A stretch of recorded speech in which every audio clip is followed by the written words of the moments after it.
नमस्ते। ओवरव्यू में आपका स्वागत है। आज के वही 3 प्रश्न। सबसे पहले, क्या आजम खान जेल से रिहा हो पाएंगे? दूसरा प्रश्न, क्या आरक्षण ही बेरोजगारी से निजात दिला पाएगा? और तीसरा, क्या केशव प्रसाद मौर्य जी की डिग्री फर्जी है? तो सबसे पहले आजम खान साहब की बात कर लें। मैं आजम खान साहब की बात करने से पहले आपको एक छोटा सा एक वीडियो भी दिखा दे रहा हूं, क्योंकि वो किस मानसिकता से उत्तर प्रदेश के जो फिल्म डेवलपमेंट के बोर्ड के चेयरमैन हैं, उनको, अगर मैं गलत नहीं हूं तो उनको शायद मंत्री का दर्जा भी प्राप्त है, राजू श्रीवास्तव जी, उनको कहाँ मौज आ रही है जरा वो देख लीजिए, क्योंकि उसी से रिलेटेड है ये सारी चीजें। लेकिन नेहा जी, आप जो बात कर रही हो वो बात अपनी जगह ठीक है, लेकिन हम लोग मौज आ रही थी जब न्यूज में देख रहे अतीक का मकान गिर रहा है, बड़बड़ा के गिरा, मुख्तार अंसारी जा रहे हैं, कहाँ जा रहे हैं, कहाँ जा रहे हैं, जेल जा रहे हैं। अच्छा, यूपी आ गए? नहीं, आ नहीं रहे थे, नहीं आ गए, वो आ रहे हैं, देखो वो आ रहे हैं, बिरयानी खाते आए रास्ते में, हैं अपराधी। ये मैंने आपको वीडियो इसलिए दिखाया कि एक वर्ग विशेष है जिसको इन सब चीजों में मौज आती है। अगर उसमें नाम आजम खान हो, खान मोहम्मद, कुछ इस तरह का हो, ये पहले समझ लीजिए कि क्या हुआ और क्या नहीं हुआ।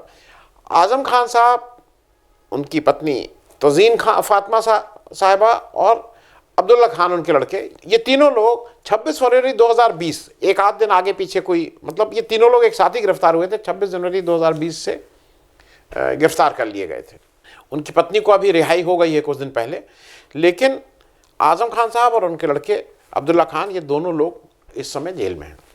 आजम खान एमपी हैं, अब्दुल्ला खान एमएलए थे। तो हालांकि वो एमएलए, उसी के चक्कर में ये सारा कुछ झंझट हो रहा है। अभी क्या हुआ कि सुप्रीम कोर्ट की एक डिवीजन बेंच ने, जस्टिस एएम खानविलकर और जस्टिस संजय खन्ना ने, एक उनके पास अपील आई थी। अपील क्या थी? 26 नवंबर 2020 को इलाहाबाद हाई कोर्ट ने एक ऑर्डर किया था कि आजम खान और उनके लड़के अब्दुल्ला खान को बेल नहीं दी जा सकती है, क्योंकि ये लोग विटनेस जो हैं, जो उसको, ये गवाह को डरा धमका सकते हैं, मतलब विटनेस टैंपरिंग करते हैं। इस बिना पे बेल खारिज कर दी थी। इसी की अपील सुप्रीम कोर्ट सुन रहा था। थोड़ा मैं बैकग्राउंड भी आपको बता दूं। देखिए, 2 एफआईआर होती हैं। एक एफआईआर हुई इनकी 980 ऑफ 2019 डेटेड 6/12/2019 सिविल लाइंस थाने में रामपुर में, सेक्शन 420, 467, 468, 471 और 120 आईपीसी की धाराओं में। दूसरी एफआईआर नंबर 04 है, ये गंज रामपुर में, मतलब गंज थाना रामपुर में। इसमें सेक्शन आए 193, 420, 467, 468 एंड 471। ये 2 दर्जनों केस, आजम खान के ऊपर भी और भी केस लादे गए, अब्दुल्ला खान के ऊपर भी केसेस हैं। अच्छा, ये क्या एफआईआर है और क्यों है? मूल रूप से यह है कि जो इनके बेटे हैं आजम खान के, अब्दुल्ला खान, वो एमएलए बन गए थे 2017 के इलेक्शन में, लेकिन जो उन्होंने अपना जो जन्म तिथि का प्रमाण पत्र दिया था, उससे पता लगा कि ये 25 साल के थे ही नहीं। और इनके 2 डॉक्यूमेंट्स थे। एजुकेशन सर्टिफिकेट में इनकी डेट ऑफ बर्थ 30 सितंबर 1991 दिखाई जा रही थी, और जो बर्थ सर्टिफिकेट था वो 1 जनवरी 1993 का था। तो मतलब ये कहीं ना कहीं इसमें ये हुआ कि वो बाद में बना, और इनको इसलिए एलिजिबल कराया गया कि ये इलेक्शन लड़ सकें। ये 25 वर्ष के नहीं थे जब इन्होंने 2017 का इलेक्शन लड़ा। यही चार्जेस के, अच्छा, और एक चार्जेस उसमें और किया गया था कि इनके पास 2015 तक आधार और पैन कार्ड भी नहीं था। इन्हीं चार्जेस के आधार पे और भी केसेस करके इन लोगों को जेल में रखा गया। अब सुप्रीम कोर्ट ने इनको बेल ग्रांट की ट्यूसडे को, 10 तारीख को, और ट्रायल कोर्ट को ये डायरेक्शन दिया कि आप जो भी विटनेस का, जो उनका जो भी रिकॉर्ड करना है आपको, उनका स्टेटमेंट, वो 4 हफ्तों के भीतर, उस डेट से, जिस डेट से इन्होंने डायरेक्शन दिया, 4 हफ्तों के भीतर रिकॉर्ड कर लीजिए। आप इस बिना पे किसी आदमी को जेल में नहीं रख सकते हैं कि चूंकि ये बाहर निकलेंगे और विटनेस को अफेक्ट करेंगे, नहीं कर सकते हैं। हालांकि मेरे ख्याल में अगर एक काम और किया सकता था, क्योंकि ये काम इस देश में पहले भी हो चुके हैं, अगर किसी को विटनेस टेम्पर करने का है तो एक चीज और होती है जो तड़ी पार कर देते हैं, तो तड़ी पार भी इनको किया जा सकता था। कुछ लोगों को इस देश में तड़ी पार किया गया है अपनी स्टेट से, तो इनको भी यहां से तड़ी पार कर देते हैं जिससे ये विटनेस ना टेम्पर करें। खैर, तड़ी पार नहीं कर गया, इनको जेल में ही रखा गया। अब जिस चीज की वजह से मैं इसको कर रहा हूं, क्योंकि ये तो न्यूज आप सबने पढ़ ली, लेकिन जो एक चीज है ना कि एक वर्ग विशेष के पीछे जैसे लगता है ना कि एक पार्टी लग गई है या सरकार लग गई है, वो क्यों? ट्यूसडे को सुप्रीम कोर्ट ऑर्डर देता है बेल का कि 4 हफ्ते के अंदर ये करो।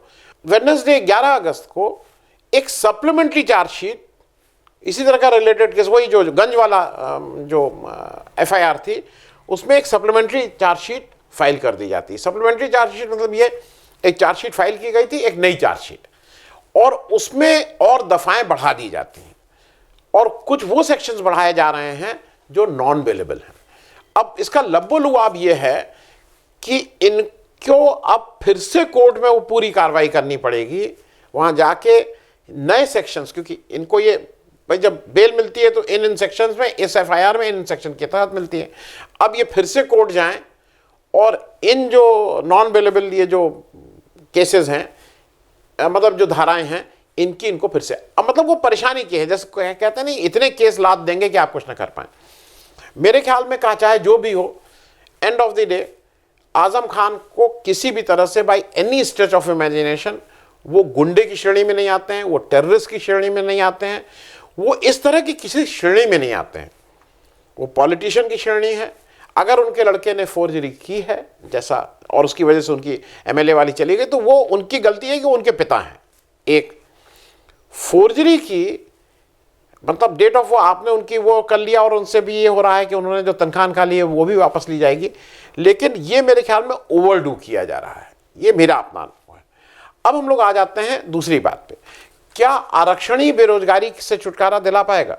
उसका कारण यह है कि आप लोगों ने अभी देखा कि 10 अगस्त को लोकसभा का मानसून सत्र चल रहा था, हालांकि 11 अगस्त को खत्म हो गया और जल्दी खत्म कर दिया गया। इस बार सबसे कम काम किया गया, जैसा कहा जा रहा है कि किसी विषय पर बात नहीं हुई है, लेकिन 10 अगस्त को पूरी लोकसभा एक मत से, मतलब सब लोग एक हो गए, पक्ष विपक्ष सब, 386 वोट से, उसके अगेंस्ट में पड़े 0 वोट, किसी ने विरोध नहीं किया, से संविधान का 127वां संशोधन पास हो गया। Constitution amendment 127 was passed by 386 to 0, everyone together, मतलब सब लोग इसमें थे, हाँ में हाँ, कोई वो नहीं थी। बाकी जगह लोकसभा नहीं चल पा रही थी, इसमें सब हाँ में थे।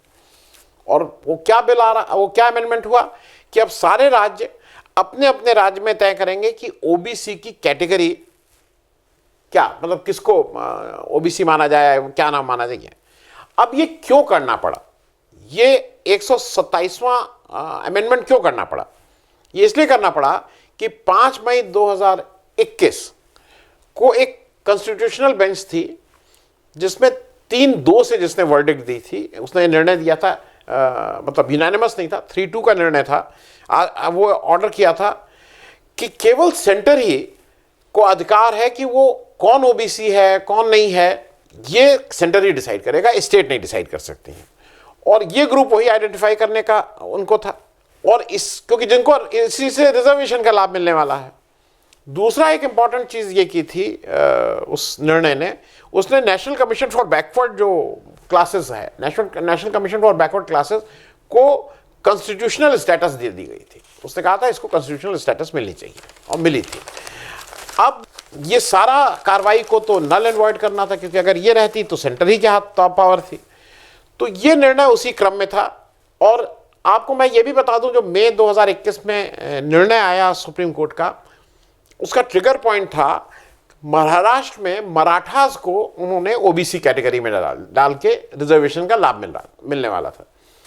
उसके अगेंस्ट पीआईएल आए थे, और वहां पे निर्णय हुआ था कि नहीं, स्टेट नहीं कर सकता, ये सेंटर में आना पड़ेगा। मैं थोड़ा आपकी जानकारी के बारे में के लिए बता दूं, उत्तर प्रदेश में आज ओबीसी में 79 जातियां हैं, और महाब्राह्मण और कायस्थ इन पे ऑलरेडी बातचीत चल रही है। बरेली के हमारे विधायक जो कायस्थ विधायक हैं, कुछ सिंह, अजय सिंह जी या क्या नाम है, उन्होंने इस पे वो डाली और उस पर कार्रवाई चल रही है। अगर सब कुछ ठीक रहा तो जल्दी ही महाब्राह्मण और कायस्थ भी उत्तर प्रदेश में ओबीसी की कैटेगरी में आ जाएंगे, अगर उनकी बात मानी गई। दूसरा, ये तो एक पार्ट हो गया जो आपने सुना। एक और आप सुन रहे होंगे, इसी से रिलेटेड है, क्योंकि दूसरी प्रमुख मांग या जो मुद्दा है वो रिजर्वेशन के प्रतिशत बढ़ाने की बात हो रही है। अभी तक रिजर्वेशन में कैप लगा हुआ है कि नॉट मोर देन 50%। जब देश आज़ाद हुआ तो उस समय 15% शेड्यूल कास्ट, 7.5% शेड्यूल ट्राइब, 22.5%। उसके बाद मंडल कमीशन लागू हुआ तो सुप्रीम कोर्ट का ऑर्डर आया कि 50% से ज़्यादा रिजर्वेशन नहीं हो सकता है, तो 27% रिजर्वेशन बैकवर्ड को दिया गया, तो टोटल 49.5% हो गया। अब इसी को लेके अब बहुत ज़्यादा आंदोलित हैं लोग कि इसका वो बढ़ना चाहिए, और सब हैं। अब बैकवर्ड लीडर्स का मानना यह है कि जात के आधार पर एक जनगणना हो जानी चाहिए, क्योंकि सोशियो इकोनॉमिक कास्ट सेंसस 2011 में हुआ था पर डेटा रिलीज नहीं किया गया था। क्यों नहीं रिलीज किया गया था? सरकार ने अभी सदन में बताया शायद 10 तारीख को कि वो आउटडेटेड है डेटा, और जो ये सोशियो इकोनॉमिक कास्ट सेंसस था उसका डेटा सही ढंग से कलेक्ट नहीं किया गया था। अब ये इशू मेन ये है कि 50% का जो कैप है उसको बढ़ाया जाए, 50% से ज़्यादा लोगों का। दूसरा इशू है, 2 इश्यूज हैं, एक तो कैप बढ़ाया जाए, दूसरा प्राइवेट सेक्टर में भी रिजर्वेशन लागू हो। पहला, एक चीज़ ये समझ लीजिए जो मैं समझता हूँ, ये सब क्यों हो रहा है, इन सब का क्या है? मेरे सिवा वोट और केवल वोट, इसके सिवा कोई रास्ता नहीं तो 386 लोग एक तरफ, 0 एक तरफ नहीं होता। इतना तो मतलब इतनी एक मत तो कभी नहीं होते हैं, सबको वोट है। आप कोई इशू कर लीजिए जहां पे वोट ना हो, कोई 386 वर्सेस 0 होगा। आप अपने घर में कोई बात कर लीजिए जहां पे 10 लोग रहते हैं, क्या सब एक मत से हो जाएंगे? खैर, क्योंकि मेरे हिसाब से भारत की समस्या रोजगार की है, क्योंकि अगर सबको रोजगार मिल जाए तो आरक्षण की समस्या ही नहीं आएगी। तो मतलब ये सारी चीजें एक दूसरे से रिलेटेड हैं। मैं उसका हूं कि नौकरी में आरक्षण, मेरा ऐसा है कि नौकरी में अगर सबको आप रोजगार दे रहे हैं तो आरक्षण की जरूरत नहीं। शिक्षा में लेकिन आरक्षण चलते रहना चाहिए, क्योंकि उनको अवसर नहीं मिलते हैं, उनको पढ़ाइए लिखाइए, उनको इस लायक बनाइए। 2012 में, या आज टाइम्स ऑफ इंडिया की एक एडिटोरियल है, वहां से आप डेटा देख सकते हैं। 2012 में गवर्नमेंट ऑफ इंडिया का जो डेटा है वो ये कहता था कि सेंट्रल गवर्नमेंट की 79 मिनिस्ट्रीज, 79 मंत्रालयों में 30 लाख लोग 2012 में काम करते थे। 2020 में वो नौकरी श्रिंक होकर 18 लाख हो गई हैं। 18 लाख, 40% कम लोग हो गए हैं। ये रास्ता है कि मतलब मैं इसलिए इसको कह रहा हूं कि नौकरियां कम हो रही हैं। अब उसमें आप मारधर करते रहिए कि नौकरी में आरक्षण, नौकरियां, ये थोड़ा लोगों को बेवकूफ बनाने की भी बात है, जो नेता बेवकूफ बना रहे हैं। आपके पास रोजगार कहां है? रोजगार रोज घट रहे हैं, क्योंकि आप आरक्षण से वो रास्ता तो बना ले रहे हैं, लेकिन आपको पहुंचना कहां है? भाई सबको रोजगार मिलना चाहिए ना, वो तो फिर नहीं है। क्योंकि आज जब आप जात का रोजगार मान लीजिए थोड़ी देर के लिए मिल जाए, तो फिर उपजातियां आएंगी। फिर 10, 20, 25 साल बाद शायद लोग कहने लगे कि मेरी गोत्र के हिसाब से भी दीजिए, क्योंकि इसका तो कोई अंत नहीं है ना। हर एक, देखिए, ये तो हरदम किसी ना किसी ग्रुप को लगता है कि मुझे कम मिला, दूसरे को ज्यादा मिला। ये इसमें कहीं कोई दो राय नहीं है। तो पहली चीज मेरे हिसाब से कि अगर आप ईमानदार हैं, ईमानदारी से आरक्षण की बात करते हैं, तो सबसे पहले जो दुनिया, देश सबसे दलित, सबसे पिछड़ा, सबसे डिप्रेस क्लास जो है वो महिलाओं का है। 50%, आधी आबादी का 50% आरक्षण आपको पहले दे देना चाहिए। वो नहीं करेंगे क्योंकि वहां तो वोट की राजनीति करनी है। तो मेरे हिसाब से इस पे भी एक बहस होने की बात है, लेकिन चक्कर क्या है कि सबको वोट चाहिए। कोई इसमें शायद खुले मन से अपनी बात कहेगा नहीं। तीसरी बात मैं जल्दी से कर लूं, केशव प्रसाद मौर्य जी जो डिप्टी चीफ मिनिस्टर हैं उत्तर प्रदेश के, उनकी एक फर्जी डिग्री का मामला आया है, पेपरों में निकला है। एडिशनल चीफ जुडिशियल मैजिस्ट्रेट जो हैं प्रयागराज, अब बोला जाता है इलाहाबाद को, नम्रता सिंह जी, उन्होंने एक जांच के आदेश दिए हैं और उन्होंने वहाँ का कैंट थाने में कहा है कि इसकी आप प्रारंभिक जांच करके, उन्होंने 1 हफ्ते या 10 दिन में कहा, लेकिन अगली डेट 25 अगस्त को लगा दी गई है। ये 156(3) होता है जब आप कोर्ट डायरेक्ट करती है थाने को, पुलिस को, कि आप इसमें जांच प्रारंभिक करिए और अगर कुछ इस तरह का है वो। अच्छा, ये पिटीशन किसकी थी? ये एक आरटीआई एक्टिविस्ट हैं, बीजेपी के लीडर भी हैं, दिवाकर नाथ त्रिपाठी जी, उनकी एक पिटीशन थी। उसमें आरोप ये लगा रहे हैं वो कि केशव प्रसाद मौर्य जी की जो एक फर्जी डिग्री के सहारे वो चुनाव लड़ते हैं, और वो कह रहे हैं कि एक नहीं, उन्होंने 5 चुनाव इस तरह के लड़े हैं। उन्होंने ये भी आरोप लगाया है कि इसी फर्जी डिग्री के सहारे उन्होंने पेट्रोल पंप भी इंडियन ऑयल से लिया है। अब डीएन त्रिपाठी जी के जो वकील हैं उमाशंकर जी चतुर्वेदी जी, वो ये सब आके उन्होंने नम्रता सिंह जी की कोर्ट में बताया।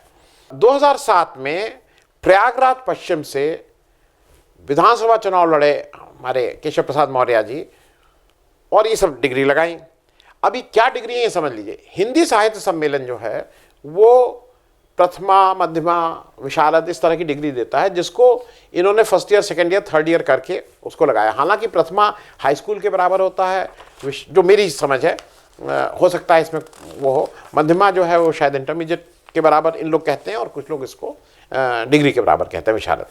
इधर क्या हुआ कि आरटीआई के द्वारा ये जो हमारे दिवाकर नाथ जी हैं, इन्होंने आरटीआई के द्वारा इंडियन ऑयल से स्नातक की इनकी डिग्री निकलवाई। तो उसमें स्नातक डिग्री के जो सेकेंड ईयर का रोल नंबर है वो किसी मंजू सिंह का है, वो केशव प्रसाद मौर्य जी का नहीं है। तो एक तो वहाँ है। एक जगह थोड़ी ग्रे एरिया और है, वो मैं आपको इसलिए बता दूं कि जनवरी 2012 में, उससे पहले नवंबर 2011 में भी बहुत स्पष्ट किया था हाई कोर्ट ने, कि अपने जजमेंट में साफ कहा था कि हिंदी साहित्य सम्मेलन जो है उसकी डिग्री अमान्य होती है। और उसका मुख्य कारण यह है कि वो जो हिंदी साहित्य सम्मेलन है वो न तो कोई यूनिवर्सिटी है, न शिक्षा परिषद है, वो एक तो सोसाइटी एक्ट के तहत एक पंजीकरण उसका हुआ है। वहाँ कोई कैंपस भी नहीं है, वहाँ कोई पढ़ाई भी नहीं होती है, न इससे कोई संबंध स्कूल कॉलेज हैं। तो इस तरह की बातें उन्होंने ऑलरेडी हाई कोर्ट ने कही थी। लेकिन मैंने ये कहा कि 2012 में, अगर 2007 के इलेक्शन में उन्होंने ये दिया, हालांकि पेट्रोल पंप वाले कागज़ में एक मंजू सिंह जी का नाम अगर सेकेंड ईयर में है, तो वो सब इसीलिए शायद मजिस्ट्रेट साहब ने कहा है कि इसकी जांच हो जाए और फिर आगे होगा। मैं इसको जल्दी से एक चीज़ और कह दूं कि भाई ये डिग्री का मामला अगर है, शिक्षा की बात है, सबको कभी भी कोई शिक्षा ले सकता है अगर पढ़ने का वो हो, और पढ़ना बहुत ज़रूरी भी है। एक मैं छोटा विज्ञापन लगा रहा हूँ जिसका इससे कोई मतलब नहीं है, जो मैंने अभी तक बात की इससे कोई मतलब नहीं है, लेकिन कोई भी मेरे ख्याल में शिक्षा लेना चाहे तो अच्छी बात है। धन्यवाद। अगर आपको दी पब्लिक के कार्यक्रम पसंद आते हैं तो इन्हें लाइक करें। अगर आप इस वीडियो को YouTube पर देख रहे हैं तो चैनल को सब्सक्राइब करें, और अगर आप इसे Facebook पर देख रहे हैं तो दी पब्लिक के पेज को लाइक करें। अगर आप चाहते हैं कि हम निष्पक्ष पत्रकारिता को जारी रखते हुए आपसे जुड़े मुद्दों पर सवाल उठाते रहें तो हमें सहयोग करें। आपका छोटा से छोटा सहयोग भी इस मुहिम को जारी रखने में हमें ताकत देगा। डोनेट करने के लिए डिटेल्स जो हैं वो डिस्क्रिप्शन बॉक्स में दी गई हैं। धन्यवाद।